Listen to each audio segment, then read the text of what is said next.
მოგესალმებით ძვირფასო მეგობრებო. ქართველთა დიდი გაერთიანების სტუდიიდან გილოცავთ შობა ახალ წელს, ღმერთმა ბედნიერი წელი გაარგუნოთ ყველას თელს საქართველოში, თელს საქრისტიანოში, თელს მსოფლიოში. ისედაც არეულ სამყაროში შევაბიჯეთ უკვე და ჩვენს ქვეყანაშიც თქვათ გარკვეული დაძაბულობის მოხდე იგრძნობა. ღმერთმა ქნას მშვიდობის სკენ სულად ასიარული არ შევაჩეროთ და მივხედოთ იმ პრობლემებს ყველამ ერთად, რომელიც ჩვენს ქვეყანას უდგას. დღეს გადავწყვიტეთ 2026 წლის პირველი შეხვედრა თქვენთან, ძვირფასო ქართულთა დიდი გაერთიანების კომაგებო, წევრებო, მონაწილეებო, მხარდამჭერებო, ყველა იმათ მიმართავთ, ვინც ფიქრობს და ვერ გადაუწყვეტია ჩვენთან გაერთიანდეს თუ არა. დღეს გადავწყვიტეთ შევხვდეთ ქართულთა დიდი გაერთიანების ძირითადი ბირთვი, რა თქმა უნდა, შევეხებით მნიშვნელოვან თემებს, სამომავლო გეგმებს და თქვენთან სასაუბრო დღეს მოვიწვიეთ ბატონი დემურ გიორხელიძე, ცნობილი ანალიტიკოსი, ექსპერტი, პროფესორი, ბატონი დავით ჭაბუკაშვილი, ცნობილი ეროვნული მოძრაობის ვერსეული წარმომადგენელი, ასევე ცნობილი შემოქმედი ადამიანი და თქვენი მონამორჩილი კიგლა გობეჩე, ჟურნალისტი, პუბლიცისტი და ჩვენ დღეს შევეხებით იმ აქტუალურ საკითხებს, სამომავლო გეგმებს, კიდევ ერთხელ უსვამ ხაზს, რომელიც გვინდა თქვენთან ერთად 2026 წელს განვახორციელოთ, შევთანხმდეთ რა გვინდა, საით მივდივართ და დიდი ერთობით დავანახოთ ძალა იმ ხალხს, რომლებშიც ჩვენ შინაურ და გარე მტრებს უგულისხმობთ. ჩვენი ერთიანობა იქნება ერთადერთი საძირკველი, რომლითაც საფუძველი, რომლითაც შეიძლება ქვეყანა თავი დააღწიოს იმ გარე თუ შიდა ძალების მიერ თავს მოხვეულ სირთულეებს. ბატონო გთხოვთ, მიესალმეთ აუდიტორიას, ჩვენს მხარდამჭერებს და ვესაუბროთ. მოგესალმებით, გილოცავთ შობა ახალ წელსაც, ხვალ კალენდობას გილოცავთ. თავარი დღე და მინდა უბრალოდ სული სიმხნევე, ძალზე შემართულობა გისურვოთ, ძალზე კრიტიკული აზროვნება გაჩენოდეთ ამ ახალ წელს, იმიტომ რომ ის რაც მსოფლიოში ხდება და ჯერჯერობით მხოლოდ დიდი კონფლიქტების და დიდი გადაწყობების დასაწყისია, მხოლოდ და არა დასასრულისკენ მიმავალი და რაც მთავარია ჩვენი ქვეყნის დასანახი სამრეკლოდან უნდა ვხედავდეთ ყველაფერ ამას. თუ როდესაც მე ანალიზს ვაკეთებ გეოპოლიტიკური პროცესებისა, პირველ რიგში საქართველოს მაქვს ხედულობაში, როგორ აისახება ის და აისახება საქართველოზე ქვეყნის შიგა მდგომარეობას, როცა კრიტიკულად ვაფასებ, მე შიდა მდგომარეობიდან გამომდინარე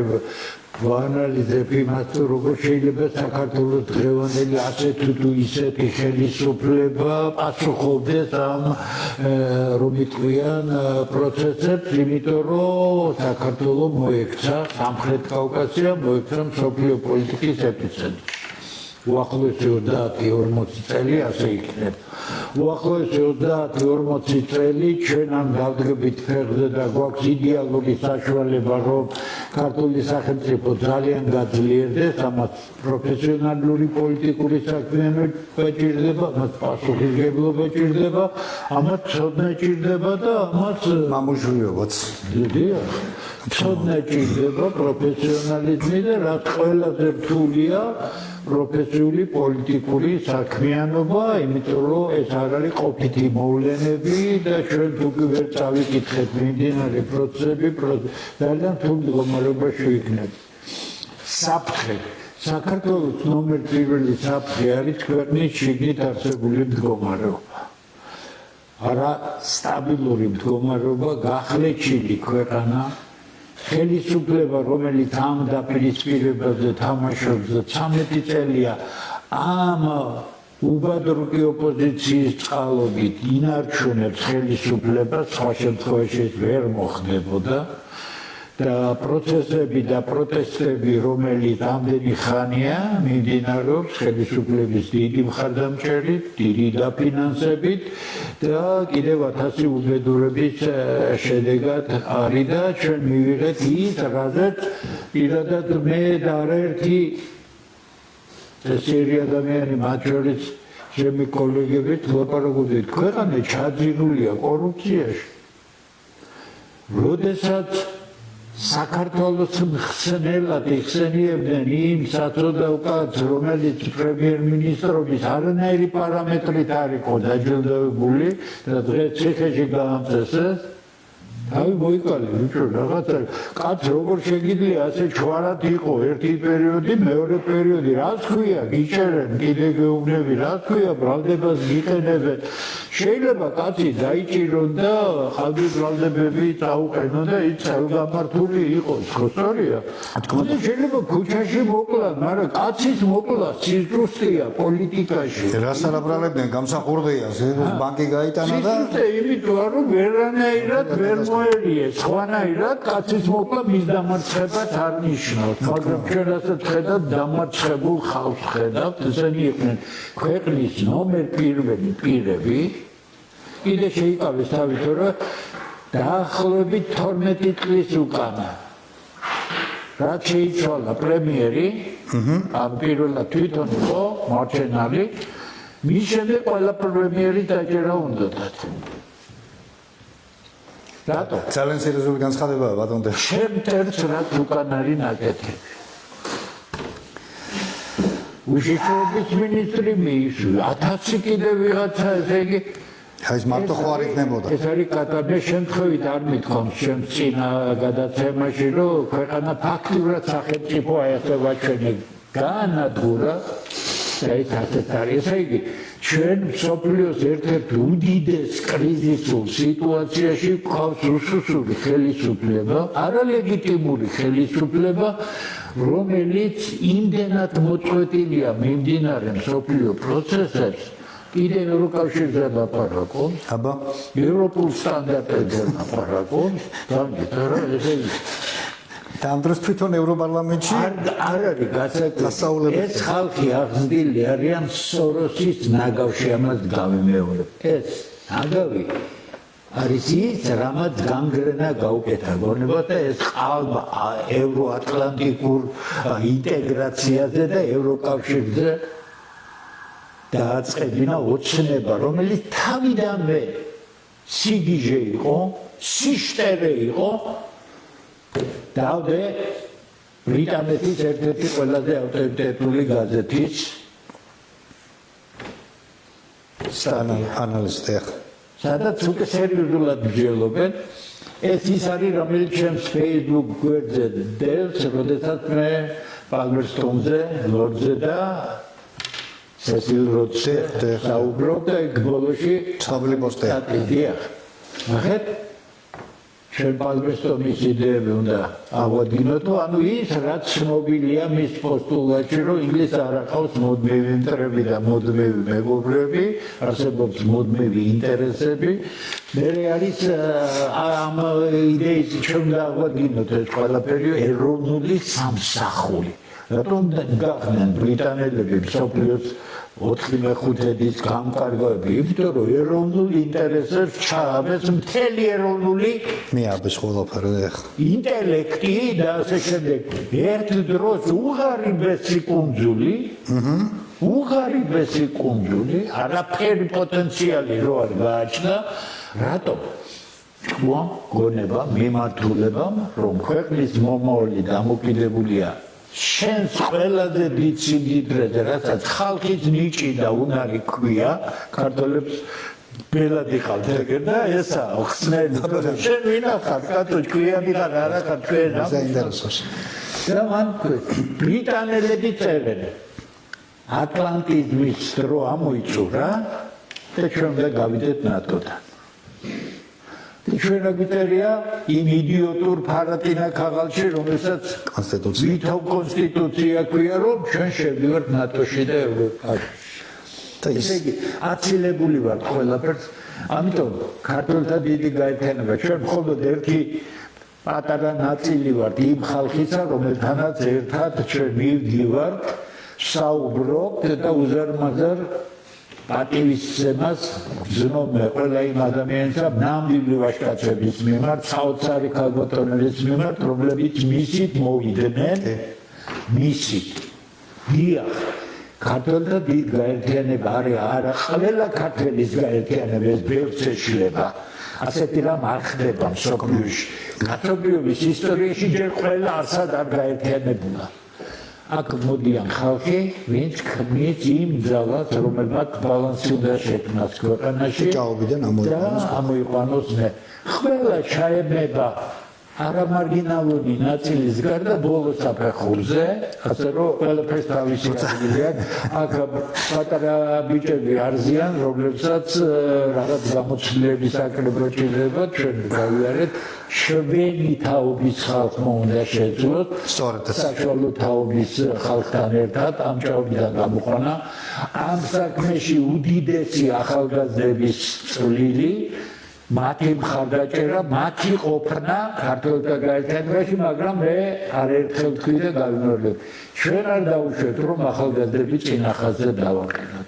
ყველაფერი იმიტომ კეთდება, ჩვენ ავიღოთ ყველაფერი ჩვენ თავზე, გავიაროთ თუ რაიმე გასავლელია და ეს ქვეყანა გადავწყვეტ ახალგაზრდებს, რომლებიც შემდეგ უნდა განავითაროთ. ჩვენ ვართ უდიდესი საფრთხის წინაშე, რაც მე დღეს ირანთან დაკავშირებით დავწერე.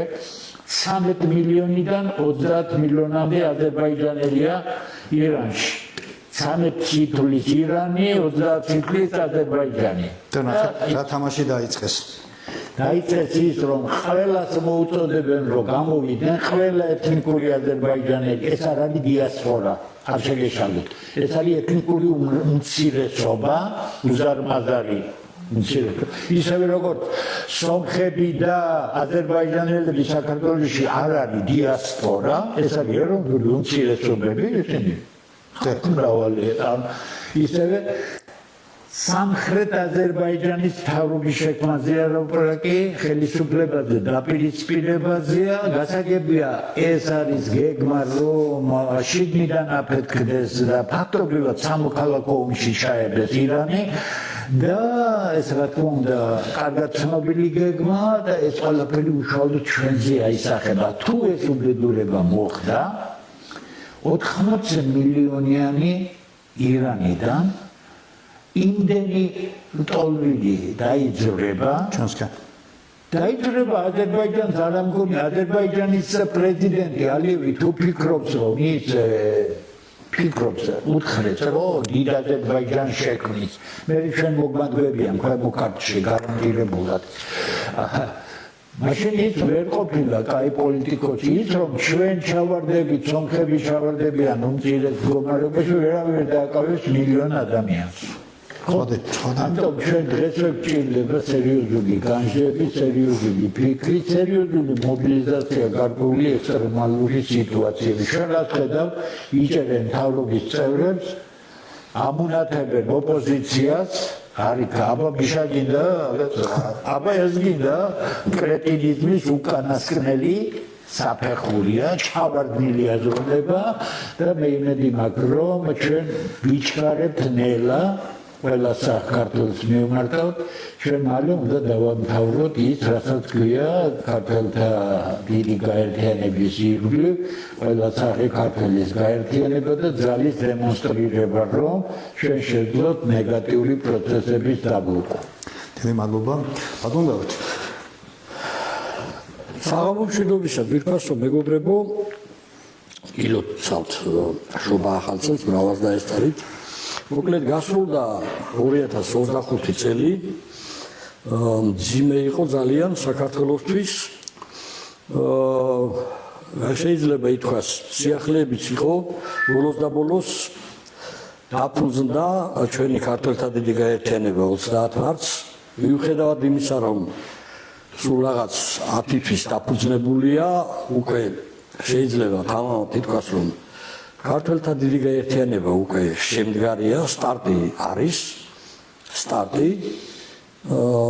მას ხავს უკვე რეგისტრირებული 1000-ზე მეტი რეგისტრირებული ოფიციალური წევრი ყავს გვაქვს რეგიონებში უკვე ორგანიზაციები, ასევე გვაქვს ხედავთ ოფისი, გვაქვს ოფიციალური ფონდი, ну აწობილი სისტემა ახლა შევქმნით ვებგვერდი ოფიციალური სამი კვირის წინ, რომელსაც უკვე ფაქტიურად ამ სამკვირეში 1,5 მილიონამდე ნახვა აქვს და უკვე სამ კვირაში 11,000 გამომწერი ხავს უკვე.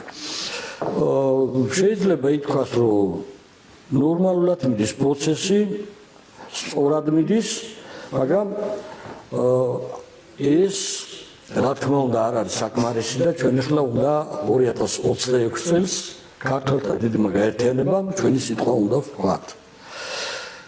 ძალიან დიდი პრობლემების წინაშე რომ არის ქვეყანა, ჩვენ ამას მუდმივად გაწვდით ამ ინფორმაციებს 2025 წლის განმავლობაში და რა თქმა უნდა ახლა ჩვენი თავარი მიზანია რომ სულ მცირე გაზაფხულის ბოლომდე ჩვენ გეგმა მიზნად უნდა დავისახოთ, რომ ქვეყანა ხელისუფლება, არსებული ხელისუფლება, გამყიდველი ხელისუფლება, რომელიც დასმულია საქართველოში იმის გამო, რომ ქვეყანა გაანადგუროს, უნდა ვაიძულოთ, მივაღებინოთ სამართლიანი საარჩევნო კანონი, რომელსაც წარუდგენთ მთელი საზოგადოება, არა მხოლოდ ჩვენ, მთელი ქართველი საზოგადოება უნდა ჩაერთოს სპეციალისტები და უნდა შეიქმნას ისეთი საარჩევნო სისტემა, რომ მინიმუმამდე იყოს დასული ეს გაყალბება, რომელსაც უკვე არჩევნები აღარ ქვია და 35 წელი უყურებთ, ესე იგი თაღლითების თარიღს ამ ქვეყანაში, რომელსაც თლიანად მოსპო გაანადგურა და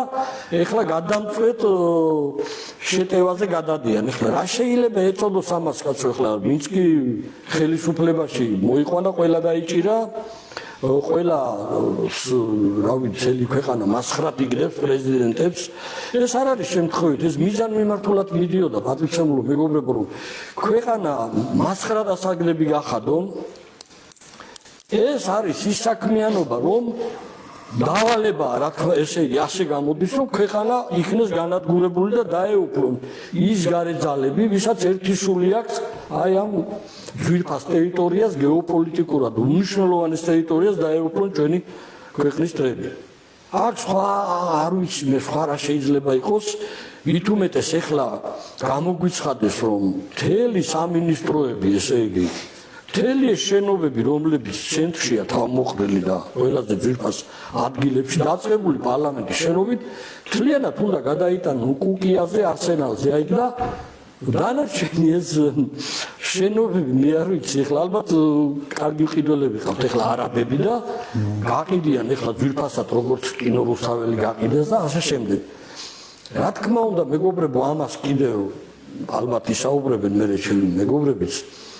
ის რაც ხდება კიდევ და რაც ხდება აი განათლების სისტემაში, რაც ელოდება 2026 წელს, ესე ზუსტად ის მიზანმიმართული ნაბიჯებია უკვე, ამადგან უკვე ჩანს, რომ ქვეყანა მთლიანად მოსპო განათლების გარეშე, რომ ქვეყანა ვეღარ იარსებებს, ფაქტია, როგორც მე მომივიდა ინფორმაცია, არა მხოლოდ უნივერსიტეტები და ესე კონსერვატორიასაც აუქმებენ, თურმე და სამხატვრო აკადემიასაც საერთოდ ფაქტიურად 80% პროფესორმა სწავლობენ დათხოვილნი იქნებიან და მე აქვე მინდა თქვა წინასწარვე გითხრათ, რომ 16 იანვარს მე მთხოვა პოეტმა პროფესორმა ბატონმა ვაჟა ოთარაშვილმა, რომელსაც სულს ასევე მოიწვევს ქალბატონი მანა ნიკოლაიშვილიც, მე რა თქმა უნდა ჩვენ თანხმობა უთხარით, აგერ პირდაპირ ეთერში იქნებიან და ზუსტად აი ამ საკითხზე ექნებათ, ამ თემაზე ექნებათ საუბარი, მათ აქვს მეტი ინფორმაცია, მე ჩემს თავს არ მიცევ ახლა იმის უფლებას, რაც ზუსტად არ ვიცი ყველაფერზე ვილაპარაკო, ის ვიცი რომ მიმდინარეობს განათლების სისტემის განადგურება. კი ბატონო. საბოლოოდ.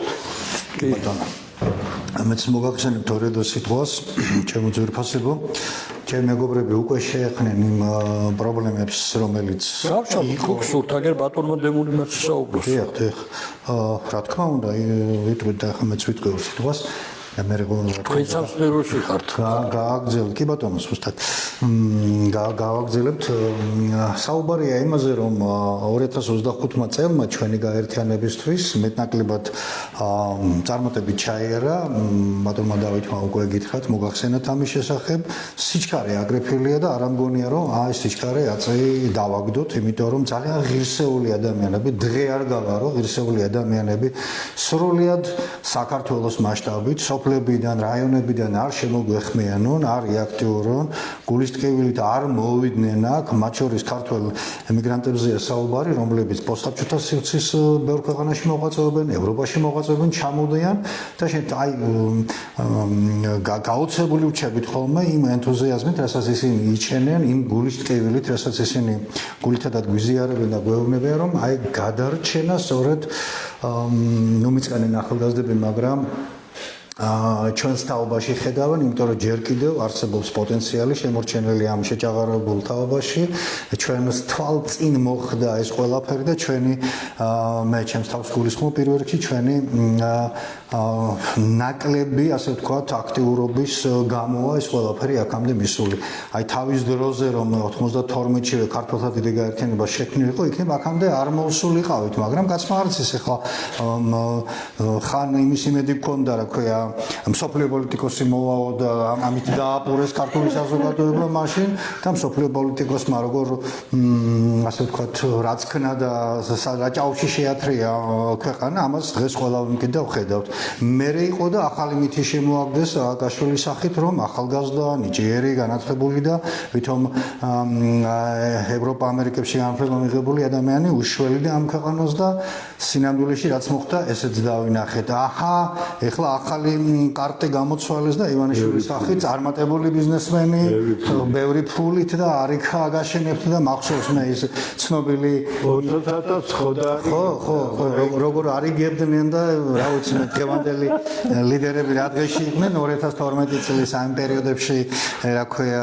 დაპირებებით და ეს დაპირებები ქევხედად სანამდე მივიდა და რა დღეშიც ვარ ეხლა დღე არ გავა რომ ხელისუფლებამ აი ეს ახალი წესინა პერიოდებში უცებ გვამცნეს ინფორმაცია და უკვე ქართულმა საზოგადოებამ უკვე ვისწავლეთ ბატონებო რომ თქვენი შემდგომი ნაბიჯები ესეთი საშუალო და სუსტი და საშუალო დონის მოჭადრაკის დონეზე გამოვიცნოთ ქართული საქართველოს მთავრობის გადაწყვეტილება რომ ტყეებისთვის სტატუსი მოეხსნათ პირდაპირ ნიშანია და მინიშნება იმისი რომ ეს ტყეები მზადდება გასაყიდად ისევე როგორც გაყიდეს ბორჯომში თითქმის 5 ჰექტარამდე 4.9 ჰექტარის რაოდენობის ტყე და ისე გაასუხარეს ეს ყველაფერი ბოდიშვილთან ჟარგონისთვის რომ საზოგადოებას არაფერი არ გაუგია თქვენ გახსოვთ 2025 წლის შემოდგომაზე ჩვენ გავუმართეთ არაჩვეულებრივი გამოფენა რუსთაველის პროსპექტზე და ეხლა ვაპირებთ ეს მოდელი გამოვიყენოთ სხვა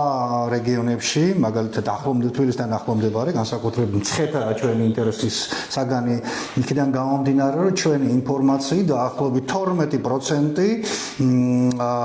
ებრაელებს აქვთ ნაყიდი ყველა იმ გაყიდული მიწიდან რაც მცხეთის რაიონს ეკუთვნის მცხეთის რაიონში არის სქემები რომლითაც ეს მიწა სხვისდება ასე ვთქვათ არის ძალიან ისეთ როგორი აი გაშიშვლებული ფორმით აი ეს უტიფარი ფორმით არც ეკითხებიან სოფელს არც ეკითხებიან მოსახლეობას და ამის მაგალითი აგერ 2 წელიწადზე მეტია მარტვილის რაიონში ბალდის სოფელ ბალდის მოსახლეობა რა დღეში ყავთ ჩაღენებული და არც კი რა ქვია პასუხის ღირსადაც არ თვლიან იმ დედებს და იმ ადამიანებს იმ სოფლის მაცხოვრებლებს და მათ მხარდამჭერებს რომლებიც უკვე 700 დღეზე მეტია იქ ასე ვთქვათ აქტიურობენ პოზიციას გამოხატავენ და კაცშვილი არ მისულა პირიქით აქეთ ემუქრებიან და ასე შემდეგ და 1000 პროვოკაციას უწყობენ და აქეთ ემუქრებიან იმ ადამიანებს ქართველთა დიდი ოცნება ისა დიდი გაერთიანება გაძლევთ სულ გარანტიას იმისას რომ ჩვენ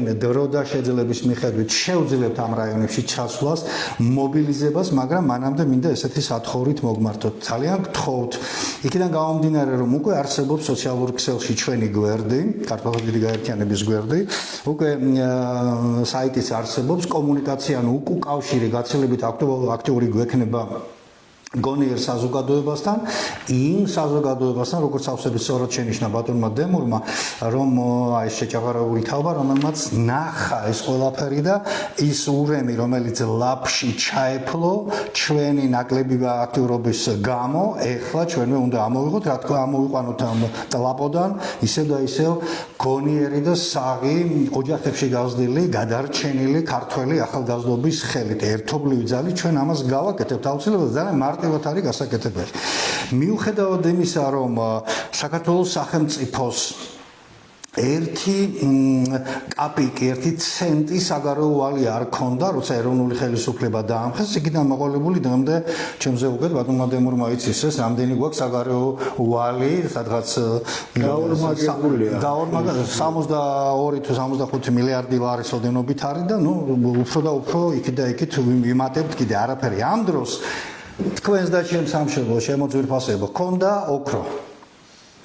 გაგიდეს ოქროს საბადოები გაგიდეს მარგანეცის საბადოები გაგიდეს აი სოფლიო მარგანეცის 80%-ს რაც სოფლიოში მარგანეცი იწარმოება და თქვენ იცით რომ ძიმე ინდუსტრია გემჩენებლობის და კიდე სხვა მიმართულებების ამ ნედლეულის გარეშე უბრალოდ არ არსებობს გაუყიდეს ესეც სტრატეგიული მნიშვნელობის ყველა ობიექტი გაუყიდეს აი ამ სამხელისუფლებას გულისხმობ ყველაფერი რაც კი თვითმფრინავები, იახტები, გემები, რა ვიცი, რა არის წარმოებოდა საქართველოში. ყველაფერი გააჩანაგეს და ჯართად გაუყიდეს. და დარჩათ რა მიწა, რომელსაც ახლა მიადგნენ ამ რესურსს, ამოწურვად და ესე იგი შეუფასებელ რესურსს ნებისმიერი ქართველისთვის ჩვენი ისტორიული წარსულიდან გამომდინარე რა ომები და რა სისხლისღვრები გადახდილი ამის გამო ამას უყიდიან ახლა ეს ხელისუფლების მაღალ ჩინოსნები ისე რომ ხალხს არც აღებას არ ეკითხებიან სანამდე უნდა ვიყოთ ამდენში ძვირფასებო არ უნდა გამოვხიზდეთ არ უნდა დავდგეთ გერი და ბერი ერთად სანამდე უნდათ ოცნების დაქირავებულ პროპაგანდისტებს აბოლონ ხალხი რასიკეთებს მოიტანს ტყის გაყიდვა მითხრას ვინმე რასიკეთებს მოიტანს მიწის გაყიდვა და მისი ეგრეთ წოდებული ვითომ პირდაპირ ინვესტიციები თქვენ ნახეთ სადმე ამგვარი ინვესტიციის მაგალითი უბრალოდ არ არსებობს ჩვენ გქონდა არაერთი გადაცემა და გვყავდა ეკონომიკის ექსპერტები განსაკუთრებით ინვესტიციების მიმართულებით ბატონი ნასხი და დარბოაშვილი ძალიან გასაგებად ძალიან დოკუმენტურად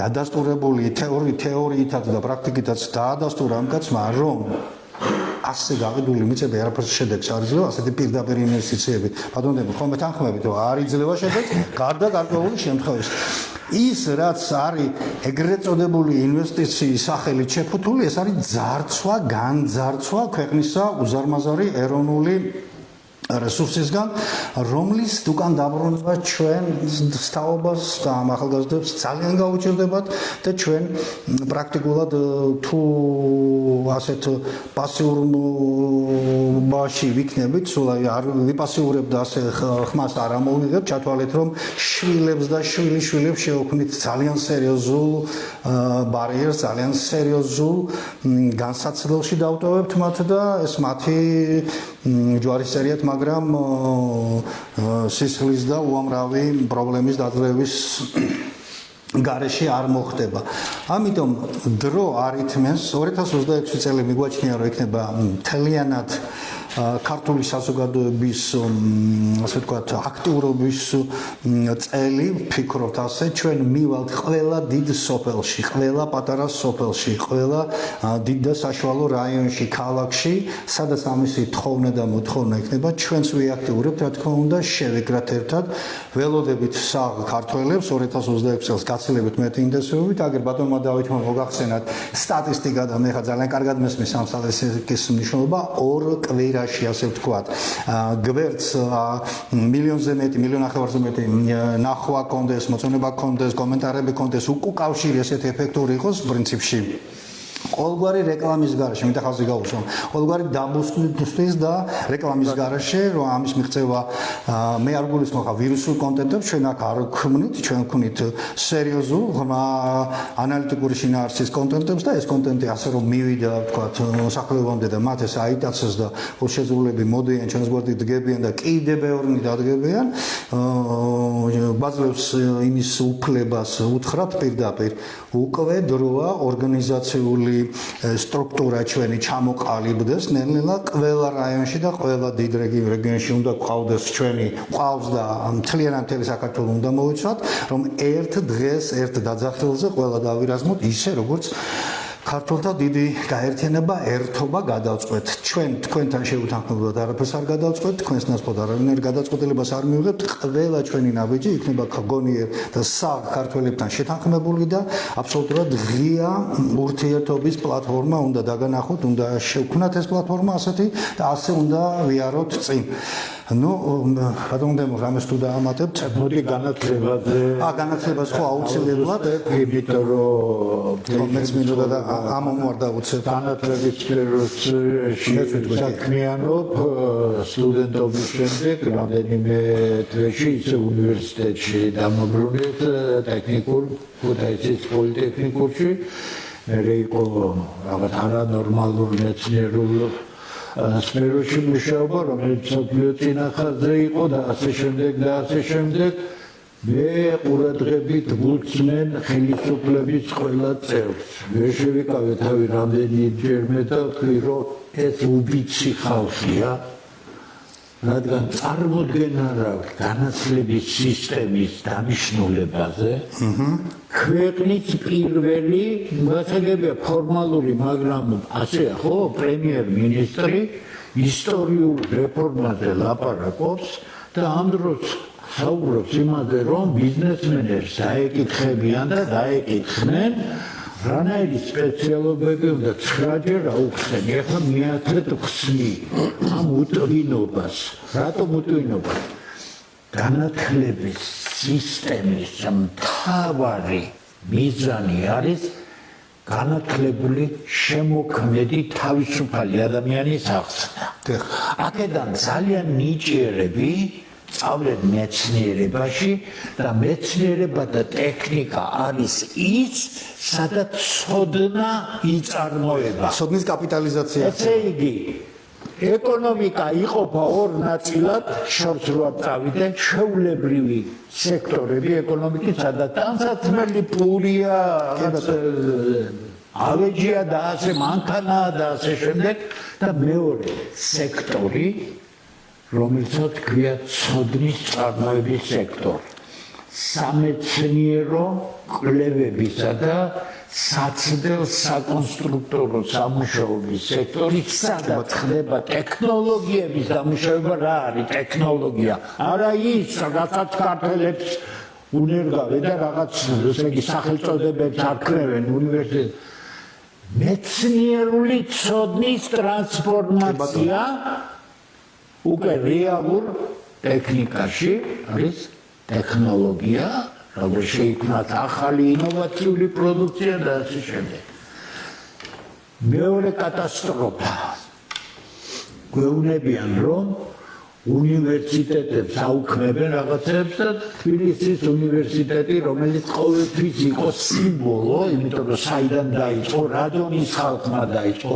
ჩემი სტუდენტობის პერიოდში რადონის ხალხი დადიოდა უნივერსიტეტის ეზოში შედით ერთი და იქ ნაწილია გვარებისა და უბრალოდ გადახედეთ სკოლის შემქმნელები, მსოფლიო მნიშვნელობის სკოლის შემქმნელები. მსოფლიო მნიშვნელობის ადამიანები და ეხლა გვეუბნებიან, რომ აქედან ყველაფერი უნივერსიტეტი რა არის? უნივერსიტეტი არის ფუნდამენტალური განათლების კერა. რა თქმა უნდა. და ეხლა აუქმებენ ყველაფერს, ფიზიკა და თუნდაც მათემატიკა, თურმე იურისტები უნდა მოვარდნონ. უნივერსიტეტის რექტორები კუპრაძის და კიდე სმარტფონზე. ჯავახიშვილის და კიდე ამანდა მუსხელიშვილის და კიდე ამან ეკუას ფონზე. სრული კატასტროფა. წენით არ მიიღოს ბათუმის უნივერსიტეტის რექტორის ინტერვიუ მოისმინე. კაცო, ბაზარს თუ ჭირდებაო, რა თქმა უნდა, ჩვენ ტურიზმზე გადავალთო. ჩემო ძმაო, ჩემო კეთილო, არ ჩანხარ ცუდი კაცი. ტურიზმს უნივერსიტეტი რა თქმა, ტურიზმი უნდა პროტექნიკური სასწავლებელი უნდა გააკეთო ერთი, სადაც იმ პრიმიტიულ საქმიანობას ახლა არ მითხრათ აქ ფინანსებს ასწავლით თორემ რომელი ფინანსების სწავლელია დღევანდელი სტუდენტი რომელიც თქვენ გაანადგურეთ მეორე მესამე დიდი შეცდომა არ შეიძლება ასე არ შეიძლება ამის გაკეთება ფუნდამენტალური და საინჟინრო მეცნიერებები ეს ქმნიან სამეცნიერო ტექნიკურ პროგრესს თუ სამეცნიერო ტექნიკური პროგრესი არ მიდის ქვეყანაში ქვეყანა ვერ ვითარდება ვერანაირი არაბული ინვესტიცია საერთოდ კრეტინიზმია რომ უცხოური ინვესტიცია შეუძლია ქვეყანა განვითაროს ლექციას წაგიკითხავთ ხო გითხარით ინვესტიციების თეორიაში რომლის მსგავსი არ იკითხება საქართველოში ისე ბატონო მივმართოთ პარლამენტარებს შეიგრიბონ მართლა შეიძლება ეს ინიციატივა შევთავაზოთ წაუკითხეთ ეს ლექცია და გაიგონ იქნება მე რაღაც ლექცია დავიწყებ მე ძალიან გადავიღალე და უახლოეს ერთი კვირის შემდეგ გავადგენ ყველაფერს იმიტომ ფიზიკურად ვერ გავქაჩე პირობას გაძლევ დავამთავრებ ამ ლექციების კურსს და ინვესტიციების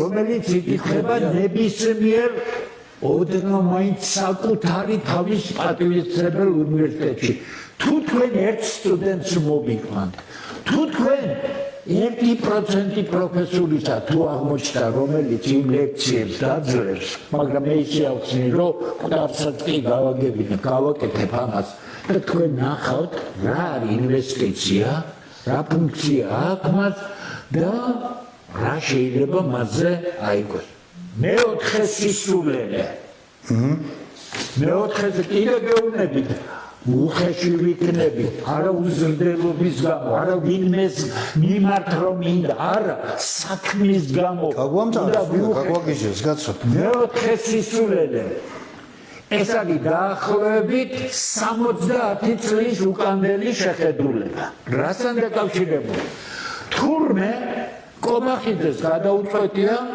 პენიტენციალური სისტემის მუშაკი ყავს განათლების მინისტრად ხოსორია ადეიშვილის გასაგებია ადეიშვილი იმდენად დაფასებულია თლათ უფროსის მიერ რომ ადეიშვილზე ჭკვიანი კაცი საქართველოს რაფერ შეიძლება მისი კადრები სადაც კიდე კულტურის მინისტრიც ისიც სამინისტროები გამოტოვილი ჯანდაბას იმიტომ გენგრევა ფინანსთა სამინისტრო თავიდან ბოლომდე ყოფილი ნაცებია თავიდან ბოლომდე და გენგრევა თავზე მეოთხე სისულელე უდიცობის ბრალი თუმცა ახლა მეცნიერება და სწავლა უნდა შეერწყას ერთმანეთს ეს მოხდა 50-იან წლებში ხასუსონ კარგად მოისმინეთ საბჭოთა კავშირში როდესაც ფიზიკა-ტექნიკური ინსტიტუტი შექმნეს, როცა ფიზიკა-საინჟინრო ინსტიტუტი შექმნეს, მოსკოვის საავიაციო ინსტიტუტი, ემეტეუნინი, ბაუმანა, როქია, მოსკოვის უნივერსიტეტი და სხვა ნოვოსიბირსკი და ასე შემდეგ,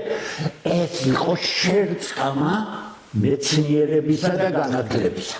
ამერიკელები მას შემდეგ რაც საბჭოთა კავშირმა გაუშვა თანამგზავრი, რაც შოკი იყო ამერიკისთვის, ჩამოვიდა სპეციალური ჯგუფი, შეისწავლეს ყველაფერი და დაიწყეს ამერიკის უმაღლესი განათლების რეფორმა საბჭოთა მოდელზე და მიიღეს ფანტასტიკური შედეგები. ამის შემდეგ ეს არის ძველი ამბავი. ეს არ ყოფილა საქართველოში. მან არ იყო იმ დონეზე, როგორც იყო იმ საუკეთესო პერიოდში თბილისის უნივერსიტეტში, რა თქმა უნდა, იყო რაღაცები, მაგრამ ისეთი დონე არ იყო. მესამე ეტაპია ახლა. მესამე თაობის უნივერსიტეტები კეთდება. კარგად დაიმახსოვრეთ, თქვენ სისულელეს რო ბოდავთ.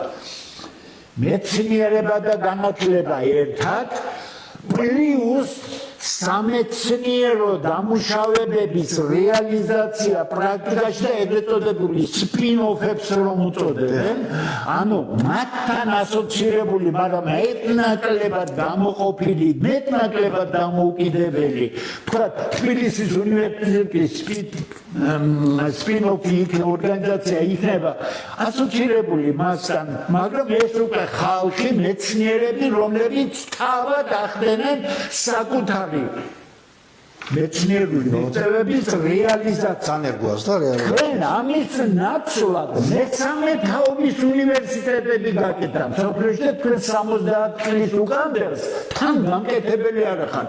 განადგურეთ ტექნიკური განათლება, განადგურეთ ფუნდამენტალურ განათლებას. იურისტები და ტურისტები გინდათ?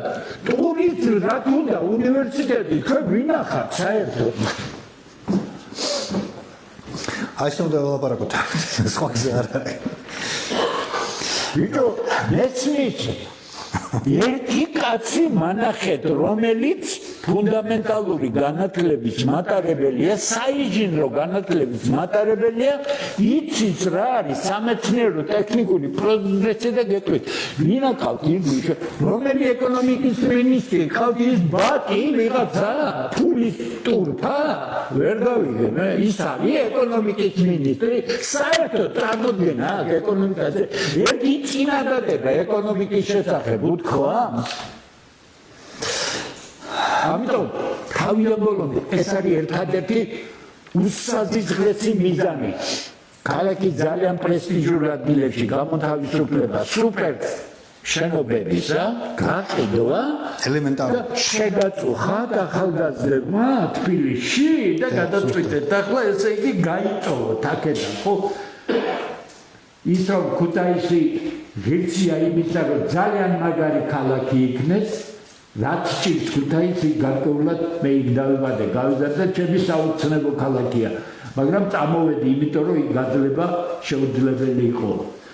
ასე რომ ბათუმი, ქუთაისი, ზუგდიდი, რუსთავი, თელავი, ესენი ყველა ცენტრები უნდა იყოს.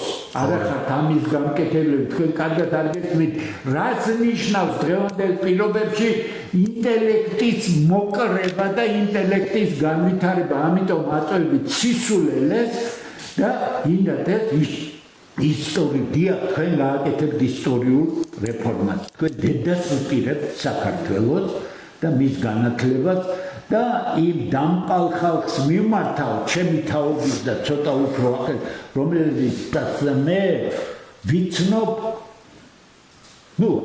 კარგად რომ ვიცნობ, 25 წელზე მეტია. კარგად რომ ვიცნობ, პარლამენტში მოსვლის შემდეგ, ხო?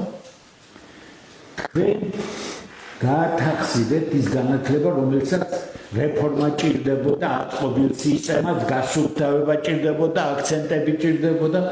თქვენ ამ ახალგაზრდებს იმ ჩამპალ უნივერსიტეტებში, იდეოლოგიით დამპალ უნივერსიტეტებში შეაგონეთ სისულელე, გახადეთ იდეოლოგიური მანქურთები და ახალგაზრდების ერთი ნაწილი დააკნინეთ აზროვნებით, რუსთავებზე რო გამოდიან და ისიც კი არ ესმით ამ ახალგაზრდებს, რისთვის გამოდიან. მათი ბელადები მილიონებს აკეთებენ ამ სისულელეზე, ვითომ პროტესტზე და მაგრამ ჩვენ ნახეთ, მე არასდროს არ მეპარებოდა ეჭვი, იმიტომ რომ სულ ახალგაზრდებთან მაქვს საქმე, რანაირი ბიჭები მოდიან ქართულთა გაერთიანებაში, ეს არის მათი ქვეყანა, ძალიან ღირსეული ბიჭები და ხალხი საბედნიეროდ უმრავლესია და ისინი ღირსეულად გააგრძელებენ აუცილებლად საქართველოს, თუ უფროსმე და საშუალო თაობამ არ გამოუთხარა ამ ქვეყანას ძილი. ერთი თემა მინდა წამოვჭრა. და ალბათ ბატონი განათლება თუ უფლებას მომცემ, მეც ვიტყვი შეუერთები რა თქმა უნდა ბატონსაც. როგორც ბატონმა დემურმა მოგმართათ, მე ვფიქრობ, რომ კიდევ დაგინდოთ. ბატონო განათლების მესვეურებოდა პარლამენტარებო. ისე მშვენიერი იდეა, ზუსტად აქ გაჩნდა ბატონ დემურ და მე ხა ვისარგებლებ ამ შემთხვევით და შეიძლება ინიციატივაც კი გამოვიჩინოთ და მივმართოთ პარლამენტარებს, პარლამენტის დარგობრივი ეკონომიკისა და სხვა ეკონომიკური პროფილის, ასე ვთქვათ, კომიტეტებს, კომიტეტებს, პირველად დეპუტატებს, რომელთაც ეკონომიკური განათლება გააჩნიათ, ასევე მივმართავთ საქართველოს ესე მდგრადი რაღა, მაგრამ მაინც უნდა ვთქვათ, ხო, მდგრადი განვითარების და ეკონომიკის სამინისტროს, მათ ხელმძღვანელობას, აი სწორედ ქართულთა დიდი გაერთიანების გრიფით ამ დარბაზიდან ჩვენ არაერთი გადაცემა გვქონდა ბატონ დემურთან ერთად, ბატონ ნასხიდა დარბოაშვილთან ერთად, პროფესორთან, ეკონომისტთან და სოსო სიმონიშვილთან, ასევე ძალიან ცნობილ ექსპერტთან და ეკონომიკის ექსპერტთან და სპეციალისტთან ერთად. თქვენ ეთყობა მართლა გეშლებათ, მართლა არ ახართ საქმის კურსში, რას ნიშნავს პირდაპირ ინვესტიცია და რა დამანგრეველი შედეგების მოტანა შეუძლია მას ქვეყნისთვის, ამიტომ ქართულთა დიდი გაერთიანების ექსპერტთა ეს ჯგუფი მზად არის, მე ჩავუდგები ამ საქმეს სათავეში, თუ და ეხლავე თეთრ ხელთათმანს, ასე ვთქვათ, ვისვრით თქვენი მიმართულებით, დაგვიძახეთ ბატონებო, გნებავთ აქ მობძანდით და ჩაგიტარებთ ლექციას, ჩაგიტარებენ ჩვენი ექსპერტები ლექციას და ან პოლემიკა გავმართოთ, დისკუსია გავმართოთ, ვიკამათოთ, ვიმჟელოთ და თქვა, თქვენ ნუ გადაყავთ ქვეყნის ეკონომიკა რეალური რელსებიდან. არ არის ასე, თქვენზე მეტად მოაზროვნე ხალხი არის ქართულ საზოგადოებაში, მოაზროვნე ეკონომისტები და ისინი აგიხსნიან წესიერად გარედან თავს მოხვეული ეკონომიკის დამანგრეველი შედეგები. რა გველოდება წინ? ეს ერთი. ეხლა მეორეც, აი ბატონი დემური შეეხო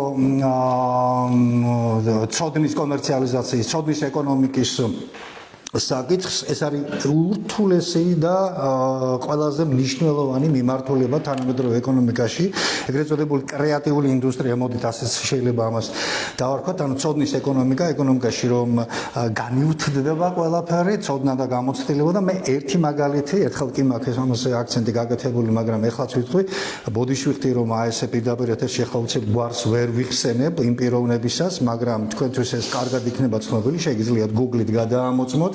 სულ რაღაც 2 წლის წინათ როცა ვითომ ეგრეთ წოდებული რუსული კანონს რო ეძახდნენ რა ეს გამჭვირვალობის თაობაზე ამ საკითხებზე აკაცუკებით გადატენილი იყო რუსთაველის პროსპექტი სწორედ იმ პერიოდში ანუ ზაფხულს გულისხმობ შარშან თუ არა შარშანწინ ზაფხულში იყო ეს ყველაფერი როცა ბათუმის საზღვაო აკვატორიას მოადგა თეთრი უზარმაზარი ხომალდი და მივარდნენ ასე ვთქვათ მომიტინგეები რა ვიცი რაღაცები ატეხეს ამ დროს ამ ხომალდის ასე ვთქვათ მეთაურიც და ვინც იყვნენ იქ ისინი აპირებდნენ თურმე შემოსვლა საქართველოში და მერე გაირკვა რომ ისინი არავის მხარდამჭერები არ იყვნენ ტურისტულ მოგზაურობაში იყო იმ გემის, იმ ხომალდის, იმ თეთრი რაღაცა საოცარი ხომალდის მეპატრონე, ამერიკელი მილიარდერი, ფიზიკის მეცნიერებათა დოქტორი, პროფესორი კაცი, რომელმაც თავისი ნოვაცია დაამკვიდრა ერთ-ერთ წარმოებაში გააკეთა და ამ იმითი პირველსავე 2 წელიწადში დაახლოებით 14 მილიარდი დაუგროვდა მოგება. მიხვდით ეკონომიკა საიდან კეთდება?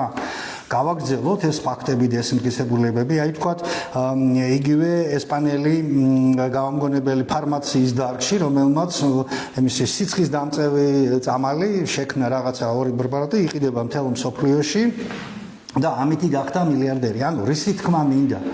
ქართულ საზოგადოებაში არის უზარმაზარი პოტენციალი ინტელექტუალური კაპიტალის, ასე ვთქვათ, ეკონომიკაში მიმართებისა, ჩაბრუნებისა და თქვენ უუშლით ხელს ამ თქვენი, ასე ვთქვათ, იქ ფსევდო ის რო გაქვთ შექმნილი ოქროყანაში, იმ სააგენტოსი და იქ რა ხდება სერიოზული გამოძიების, როგორც ჟურნალისტური გამოძიების, ასევე სპეციალიზებული უწყებების მიერ გამოძიების საგანი შეიძლება გახდეს, მიხედეთ ინტელექტუალურ პოტენციალს, მიხედეთ იმას. განათლებაში ახლა რასაც უყურებთ, აი მე გეტყვით ერთ მაგალითს საოცარს, გუშინ გახდა ჩემთვის ცნობილი და მე ამაზე გაჩვენებას არ ვაპირებ, აქედანვე მიმართავ საქართველოს განათლების მინისტრს ბატონ მიქანაძეს და ბატონ გაბისონიას, რომელიც ამავე დროს არის უმაღლესი სასწავლებლების მიმართულების კურატორი. უახლოეს ხანებში ვაპირებ ჩემი ჟურნალისტური გამოძიების მასალები დაუდომათ ორივეს, ვაპირებ ამის შეტანას.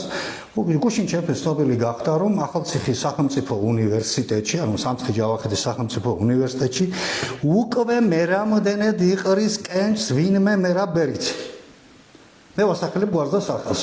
მე მქონდა მასზე ჟურნალისტური გამოძიება, ჯერ კიდევ მიხეილ სააკაშვილის დროს ეს კაცი სასჯელს იხდიდა 5 წლიანი ვადა ქონდა და პატიმრობა, წინასწარი პატიმრობა თუ რა ქვია, პირობითი პატიმრობა რო ქვია, ამას იხდიდა 70000 ლარზე მეტი მიატანინეს ბიუჯეტში მაშინ თუ დოლარი, რა ვიცი, ხა ვერ გავიგე, მაგრამ რამდენიმე ათეული ათასი მიატანინეს ამ კაცს, ესე იგი იმდენად კორუმპირებული იყო და იმდენად გათახსირებული იყო, რომ მე საშინელი ფაქტები მოუძებნე მაშინ მოვიძიე და დავდეთ ეს ყველაფერი და გამოვაქვეყნეთ და მოხდა ისე რომ მთელი ტირაჟი შეიძინა. აი ეს კაცი უკვე მე რამდენად იღებს მონაწილეობას სექტორის არჩევნებში. ვიმეორებ, ვანო მერაბიშვილის ფავორიტი და ოჯახის ფეხსაცმლის წმენდავი რო იტყვიან რა. თვითონ ვანომ ვერ დაიცვა, მისი ზეობის პერიოდში ეს კაცი ამხელა კორუფციისგან. ისეთი ფაქტები დაიდო მან და თქვენ ისევ საშუალებას აძლევთ რომ ეს რა ქვია ქართული ოცნება რომ მოვიდა სათავეში თინა ხიდაშელის და დავით ზურაბიშვილის რა ქვია რეკომენდაციით პირობითი ბოლომდე არ ქონდა მოხდილი ისე დასვეს რექტორის თანამდებობაზე. მე მაშინ ახალციხის სახელმწიფო უნივერსიტეტის ში მუშაობდი და ვიყავი დიდი სამეცნიერო აკადემიური საბჭოს წევრი. და სპეციალურად მოახერხა ისე რომ გამომიყვანეს იქიდან რომ მე რა თქმა უნდა წინამდებობას უწევდი მისი დანიშნვას და მოსვლას. მაგრამ ეხლა ოცნება მაშინ თავისი გაიტანა, რა თქმა უნდა ხიდაშელი და ცოქმარი ყავდათ ასე ვთქვათ მფარველებად და გაიყვანეს თავისი. ეხლა ისე მოდის კაცო. ამ დროს ჩემს ხელში არის მე იმ დოკუმენტურ მასალას თქვენ მოგართმევთ ბატონო მინისტრო და ბატონო მოადგილეო. მოგართმევთ ამას ამ დღეებში ვაპირებ ისედაც იქ დანიშნულია თორმე უკვე არჩევნები და სიმღერა ხო ახლა ჩვენი დროა ხო მაგათი დროა აღარ დაამთავრეთ არ ესეთი ხალხი გავთ რექტორად ერთ-ერთ ყველაზე სათუთ რეგიონში და თუ თქვენ არ იცით მე მოგცემთ იმის დოკუმენტურ მასალას რა გააკეთა ამ კაცმა იქ რა გააკეთა მოვიდა ერთი პიროვნება ჩემთან ტექნიკურ უნივერსიტეტში და ჩანაწერი მაქვს ამისი დაახლოებით 10-12 წუთიანი ვიდეო ჩანაწერი. კაცი ყვება, სერგენიძეა გვარად. მიყვება ის რომ ჩემი შვილი აბარებდა და მე თვითონ აუტანე $2500 სახშიო. რაფერის პიჟამო ეცვა ის გაიხსენა ჩემს ერთ-ერთ იმაში რა, არა, ხო. შემდეგ რა ქვია, მე ეხლა შვილი გამიხდა უკვე აბიტურიენტიო, უნდა ჩააბაროს ახალციხის უნივერსიტეტში და ისო მერაბერაძე ხდება კაცო აქ. გესმით თქვენას გეუბნებით? ბატონო მინისტრო და ბატონო მოადგილეო. ბატონო ზუია, თქვენ მე ძალიან კარგად მიცნობ, სვეტგაბისონიას მიმართავ. ძალიან ღირსეული მამიშვილი ბრძანდები თქვენ, ჩემი მეგობარი იყო ბატონი იური ცხონებული და ვიცი მე რა ღირსეული კაცი იყო და როგორი პროფესიონალი იყო თავის საქმეში. მე გთხოვთ სერიოზულ რეაგირებას ამ დღეებში მოგართმევთ დოკუმენტურ მასალას და შეაჩერეთ მალახოვი, როგორც იტყვიან, შეაჩერეთ ბერიძე. სირცხვილია უკვე. ხან მოადგილეა რექტორის, ხან რექტორი. ესეც სულიან რა, აი პინგ-პონგს თამაშობენ ერთ ვიღაცასთან. და როგორც თამაშობენ ძალიან კარგად ვიცი. თუ ძალიან დაინტერესებით 3 საათნახევრიანი დოკუმენტური ჩანაწერი არსებობს კიდე მისი სიავკაცეობისა და არ მინდა ეს ინტერნეტ ექსელში არის ეს გადაცემა, არის ეს ყველაფერი. ეხლა ბოდიშვიხდი რომ მე აი ამ ხელა ფუნდამენტური საკითხი მეცნიერების და განათლების საკითხებზე უკვე კონკრეტიკაზე დავიყვანე, მაგრამ ყველაფერი ერთმანეთსებნის ბატონდემო ესე არ არის? აი ასეთები რო გეყოლებათ სათავეში. იქ რომელ განათლებაზეა საუბარი? თურქი მესხები რო ყავს იქ ახალციხის სახელმწიფო უნივერსიტეტში მიყვანილი ბატონ ბერიძეს და რაღაცებია გახსნილი და რაღაცები გააუქმა ეს თქვენ ჩემგან უნდა გაიგოთ? რის განათლების რეფორმას აპირებთ ამ კადრებით? დანარჩენზე აღარ ვლაპარაკობ, ეხლა მე სხვა სფეროებს არ შევეხები, მაგრამ ჩემს სფეროში რაც ხდება ძალიან კარგად ვიცი და ყირაზე დგას საკითხი. სულ სხვანაირი მიდგომა ჭირდება ამას და სავსებით სწორი აქცენტები გააკეთა ბატონმა დემურმა. ცოდნის ეკონომიკა ბატონებო 21 საუკუნე ამაზე გამოდის. ამერიკის ეკონომიკაში 7 თუ 17 ტრილიონი დოლარი შედის მხოლოდ აქედან. არანაკლები ბრიტანეთში. და ბრიტანეთმა ხო დააბრუნა ახლა ხანსი საბჭოთა მოდელი პრაქტიკულად, პრუსიული მოდელი, ხო? განათლების. სექსუალები არიან იქ და არ ფიქრობენ თავიანთ ქვეყანაზე, თქვენ როგორ ფიქრობთ? თქვენ ყველაფერს აუქმებთ. ერთი სული გაქვთ, როდის გაყიდით შენობებს. დაწყებულია უკვე ეს ყველაფერი. ამიტომ ჩვენ აუცილებლად დავდგებით საღი აზრის მხარდამხარ, მივიღებთ რიგითი პროფესორისგან, რიგითი მეცნიერებისგან, მკვლევარებისგან. მეცნიერება ხო საერთოდ გაანადგურეს. საერთოდ არაფერზე აღარ არის საუბარი უკვე რა. სამწუხაროდ სრულიად ფორმალური გახდა მეცნიერებათა დიდი აკადემიის მუშაობა, იმდენად შეზღუდეს ამ დროს იქ უზარმაზარი აკადემიური კაპიტალი არსებობს ცოდნის საფუძვლის შეფე გამიგზელდა. არა, არაფერი. გამიგზელდა ახლა დიალოგის ფორმატში ვარ და მოდი ერთ თემას დიდი თემებია აქ. ერთ თემას ამოვწევს ბატონებო, ტკივნეული თემაა ეს თემა ახლა მთელი ჩვენი საზოგადოებისთვის, ყოველთვის ეს არის პირველადი მოხმარების საქონელზე გაბერილი უზარმაზარი ფასები რაც დაიწყეს როგორც წამლებზე ასევე პროდუქტებზე რა თქმა უნდა მაგრამ ჩვენ ყველას გვახსოვს ახლა საახალწლოდ ეთქვა მასშტაბებისგან ისწავლა ასეთი ტყუილები ჩვენმა პრემიერმა რომ უნდა გაიაფდეს პირველადი მოხმარების საქონელზე უზარმაზარი ისინია გაზრდილი ფასმამატეაო 96%-ო და ესე იგი ჩამოთვლილი იყო იქ პროდუქტები ბრინჯის ფასი კინაღავს ესე იგი 200% ძვირია ევროპულ ფასებთან შედარებით იქ კარაქი 33%, იქ ყველა ეს პირველადი მოხმარების იმედზე ესე იგი ჩამოთვლილი იყო ფასები ახლა მე მინდა მე თქვენ აი უფრო ეკონომიკური კუთხიდან რას ეფუძნება, როდესაც შენ სახელმწიფოში არაფერს არ წარმოებ. ეროვნული წარმოება არ გაქვს.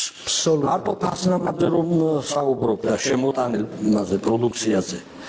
ამის იმედი აქვს თუ არა, თავის მამამ არ შეიძლება კითხოს ერთი, რატომ არის ფასნამადი 96%, ქართულის წილის ფლობელი ხო არის ბატონი ბიძინა ივანიშვილი? მაგათი კლანების ის არ არის ეს რა ქვია? ეს მაღაზიები, ეს სასტუმრო მაგადგარეში ვერანაირი მსხვილი ვერიაცია. კარტელებია შექმნილი. ქართულ სფეროებში გინდა ნავთო პროდუქტები იყოს, გინდა პროდუქტების, გინდა სხვა რამის შემოტანა და ამ განუკითხაობის პირობებში ფას წარმოქმნა არის აბსოლუტურად ვოლუნტარული, არავითარი მოთხოვნა მიწოდება რომ მექანიზმი მუშაობდეს კონკურენტული გარემო უნდა იყოს. და ამას როგორ ხსნიან, რა სჭირს ასეთი უშასრულო ქვეყანას რომ სტაფილოს საზღვარგარეთიდან შემოიტანო ლობიოს და ხალხის კაცს. ნახეთ, არ დავასახელებ ახლა როცა მთხოვეს და ჩავედი ერთ მუნიციპალიტეტში დასავლეთ საქართველოში. პატარა, ცნობილზე ცნობილი პატარა მუნიციპალიტეტია, რაიონი რო ადრე 22,000 ჰექტარი იყო დაუხნავს.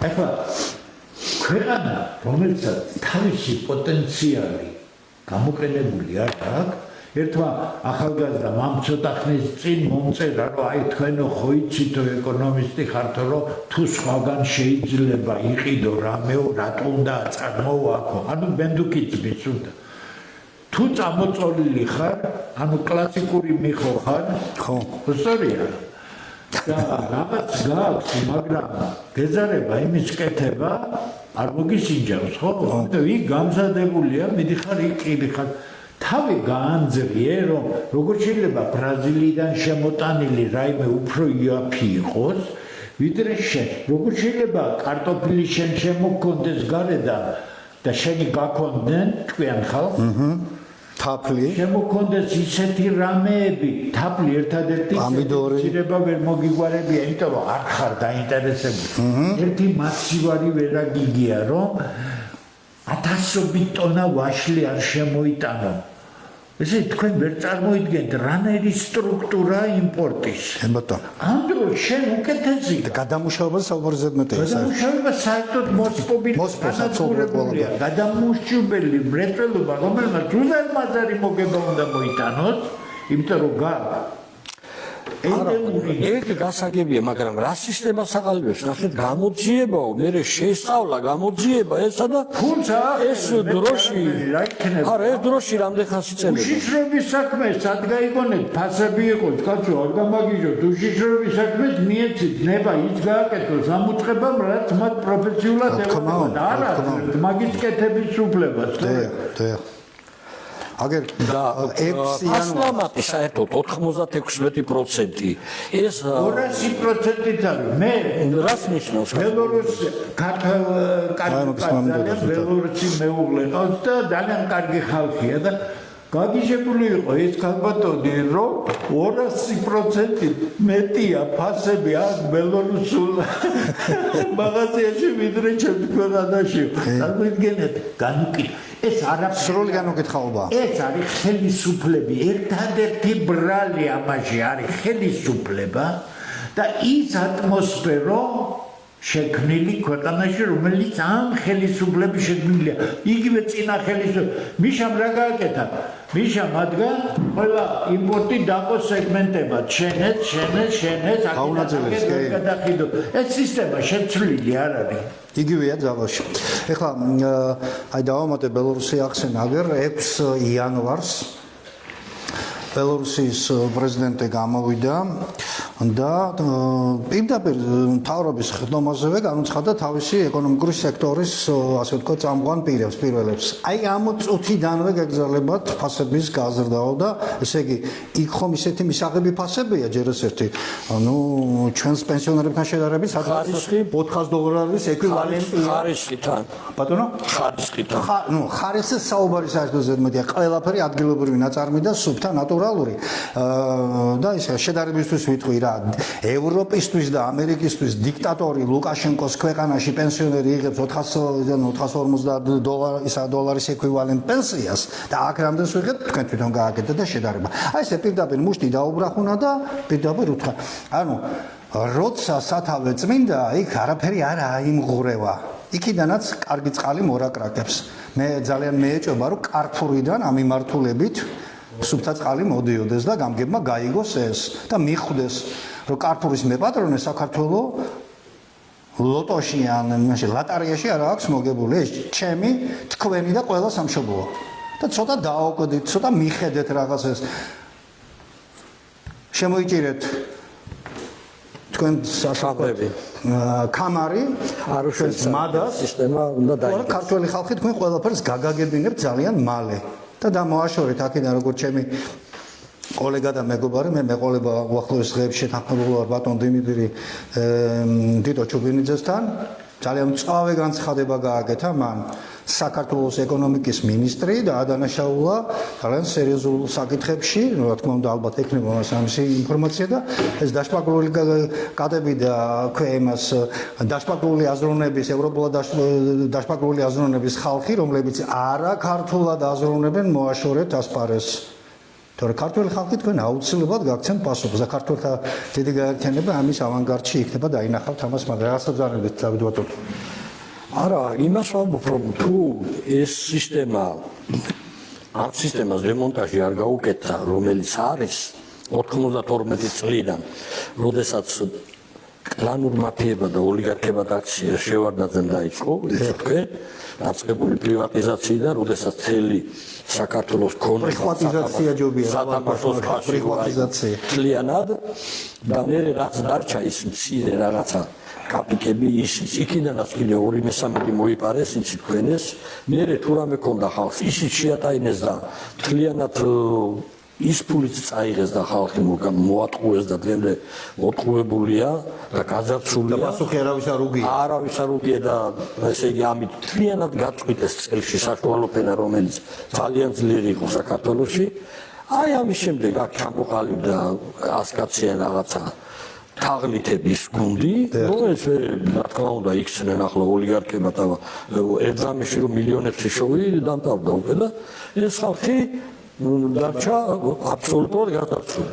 იქიდან მოდის და მოდის აი ეს სისტემა თუ არ იქნა დამარცხებული ეს ქვეყანა მთლიანად განადგურდება და ძალიან ცოტა დრო აქვს. ამიტომ თქვი მე დასაწყისში რომ თუ ჩვენ არ ავკრიფეთ აპრილის ბოლომდე მაინც ისე რომ მაისში რომ ჩვენ ის ძალა არ ქონდა რომ არ ვერ მოვახდინეთ ზეწოლა ხელისუფლებაზე რომ შევაცვლოთ ეს საარჩევნო სისტემა და ქვეყანაში ერთხელა სამუდამოდ ჩატარდეს ნორმალური არჩევნები ისეთი რომ ქართველმა ხალხმა შეძლოს აირჩიოს თავისი ღირსეული მთავრობა მანამდე სხვა შემთხვევაში ქვეყანა განწირულია. ამიტომ გჭირდება ერთობა, ამიტომ გჭირდება სწრაფად გაერთიანება, ამიტომ ჩამოვალ ჩვენ ყოველ თქვენს დადახდელზე ნებისმიერ რაიონში, ნებისმიერ სოფელში, რომ ერთად დავდგეთ ეს ჯანსაღი ძალა და თავის დროზე უშველოთ სანამ საშველი არის, ვიდრე არის.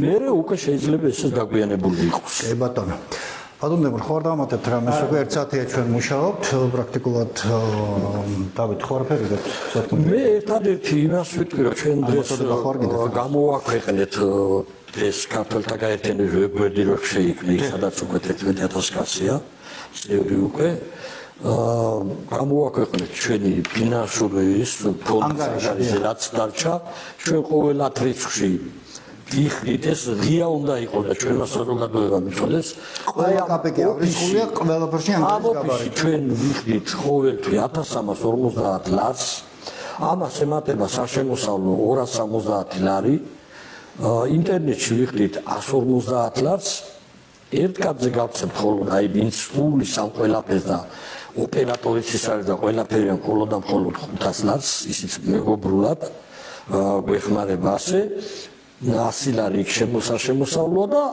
კომუნალური გადასახადები. ეს არის ჩვენი გასავალი და თუ ამას აღემატება უკვე თანხა, ჩვენ უკვე გვეძლევა შანსი უკვე აი იმ პრობლემებზე, რაზეც თქვენ საუბრობთ, ბალდა იქნება ეს ბალდის კანიონი თუ სხვადასხვა რეგიონებში რო შევხვდეთ ხალხს, გავაცნოთ როგორი იურისტების დაქირავება, არჩევნების მომზადება, მიწების გაყიდვასთან დაკავშირებული პრივატიზაციებთან სხვა რაღაცებთან. ამ ესე იგი აუცილებელზე ეს არის საჭირო რაღაც მცირე თანხები ითანამშრომლეთ რა ვიცი ამ ფონდთან ის ყოველთვის იქნება გამჭვირვალე და რა ვიცი ჩვენ რაც შეგვიძლია სანამ შეგვიძლია რა თქმა უნდა გემსახურებით ყოველგვარი ანაზღაურების გარეშე აგერ ხელმძღვანელები და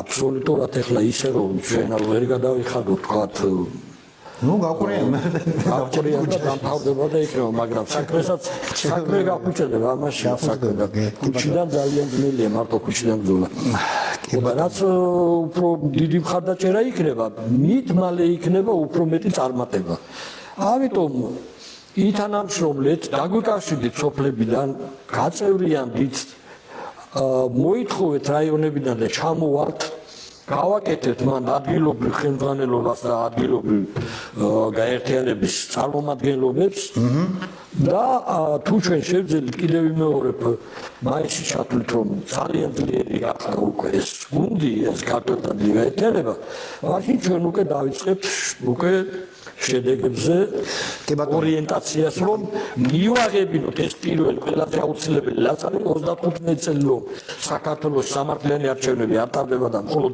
თაღლითები გვაზიან თავზე ვინც ყველაზე ძალიან ეჯავრება ქართულ ხალხს სწორედ ისინი შედიან პარლამენტში აი ვინც დღეს არის წარმოდგენილი ხო ხედავთ თქვენ მე ვახშე ხაზარაძე რა ქვია გიჩი რომელიც დეზერტირობას და ნარკომანიას უწევდა რეკლამას და ქართული ოცნება რომელიც ძალიანად ყიდის საქართველოს ხო აი ეს თუ აბიდათ ჩვენ რომ არ გვინდა და საქართველოს ცნობილი ამიტომ ერთობით ჩვენ შეგვიძლია გადავარჩინოთ საქართველოს და სწრაფად ვიმოქმედოთ, დაგვირეკეთ, აქვს თქვენ მონდისინი ყველაფერი და შემოგვიერთეთ მეგობრებო. უნდა ვიქცეთ ძალიან დიდ ძალად თუ გინდათ რომ გადავარჩინოთ ეს ქვეყანა. კი ბატონო, დიდი მადლობა. მე მინდა დავასრულო იმით რომ თქვენ უკვე მოусმინეთ, ასე ვთქვათ, ჩვენი ქართულთა დიდი გაერთიანების მეჭურლეთ უხუცეს. თუ ამიწევდა, ყველაფერი, ყველა კაპიკი იქნება გაძლევთ მაგის გარანტიას. ღია, გამჭვირვალე, თქვენი აქტიურობა გჭირდება. მე არ მიყვარს ამ თემას საუბარი და ვერ ვიდან მიჭირს ხოლმე ასეთი მიმართა, მაგრამ ყველა თეთრი იქნება გამჭვირვალე, რა თქმა უნდა, ყველაფერი ხდება. ჩვენ იგივე აი სამივე ვინც ვართ აქ წარმოდგენილი და ჩვენი მეგობრები სრულიად ნამდვილად უსასყიდლოდ ვართ, ვზივართ, არც ვითხოვთ არაფერს, არც არასოდეს არ მოვითხოვთ. უბრალოდ რა, იმისთვის რომ ორგანიზაცია მიფუნქციონირდეს, ამისთვის ის მოწოდება რაც მოგმართათ ახლა ბატონმა დავითმა, მეც უერთებ მისმას და მეგონი ბატონი დემურიც მეთანხმება. ეს აუცილებელია, ვთქვათ, მონოლოგის სისტემა უფრო ავიჭით ვინმე დიალოგის და ინტერვიუების ილუსტრაციული, მაგრამ ყველა იმ პრობლემას რომელსაც შევეხეთ, მე მგონი მე ასე დავამთავრებდი, რომ რაც ასე ვთქვათ, ჩემს საავტორო გადაცემას დიდ გარღვევას ქვია, საქართველოში დიდი გარღვევა თუ არ მოხდა ჩვენი საშველი არ იქნება. 35 წელი კი არა, უკვე თავქვედაშვებული ურემი ვითავართ და როდის ჩავიხაფრები და როდის ფიცარ დავიშლებით, კაცმა არ იცის. ღმერთებარებოდე ჩემო ძვირფასო ქართველებო, ჩემი სამშობლო თქვენთან ერთად, ჩვენთან ერთად გავძლიერდეთ და წარმატებული 2026 წელი მისურვებია ყველასთვის. იმედიანად იყავით მეგობრებო, მაგრამ ყურადღებით და ყველაფერი კარგად იქნება.